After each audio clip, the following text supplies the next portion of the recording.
Yeah, in 1972, I think it was, I saw this great show that blew me away. Not all the pictures, but a lot of the pictures. Some of the pictures were very, very good.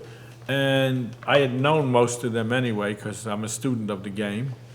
And I saw the show, and it really impressed me. I said, I have to get to Japan. The problem was that most of the pictures were taken in the 60s, and I didn't get to Japan until 1994. That's a Candid picture.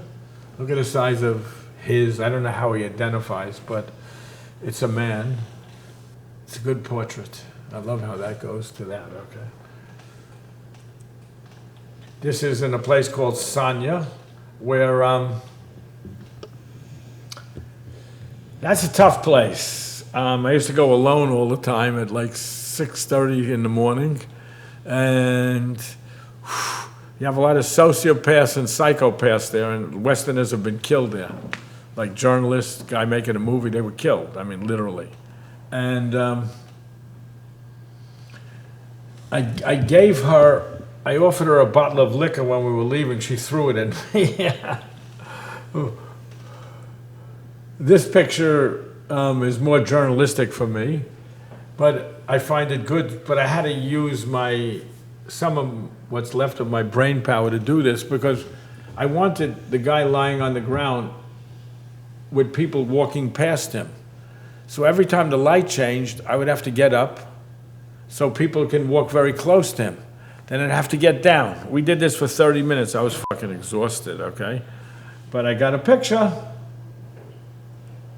Bōsōzoku, the motorcycle kids. This is a very good picture of motorcycle guys on their motorcycles. I like them. One day, they're young kids. If they do everything right, they'll be yakuza. This reminds me a little bit of my mother. This is in Asakusa, outside the gambling parlor. I like this little eye here.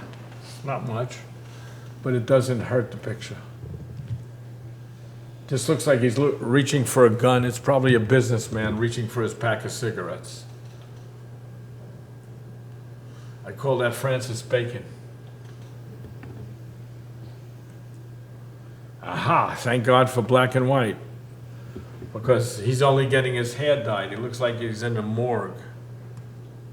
That's George Abe, who was, I think at this time an ex-yakuza. He was in jail. He's one of the few, at least to my knowledge, few yakuza who come from a rich family, but all he wanted to do was be a yakuza.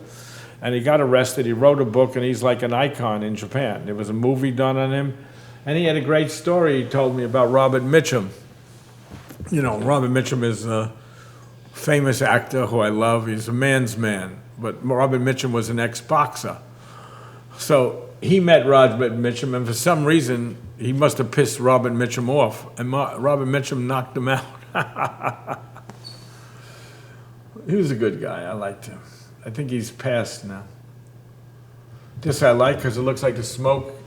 You know, I never saw this guy without his kerchief, and it looks like, you know, he had a volcano under that kerchief and smoke is coming out of it. But that's my story. What's yours? This was taken in a coffee shop. Two yakuza, one lighting the cigarette of the other. It's one of my favorite pictures of all time. I love it. He's about 5'7", wears bright yellow suits, and he's also about 5'7" wide, an ex-professional boxer. Nice guys.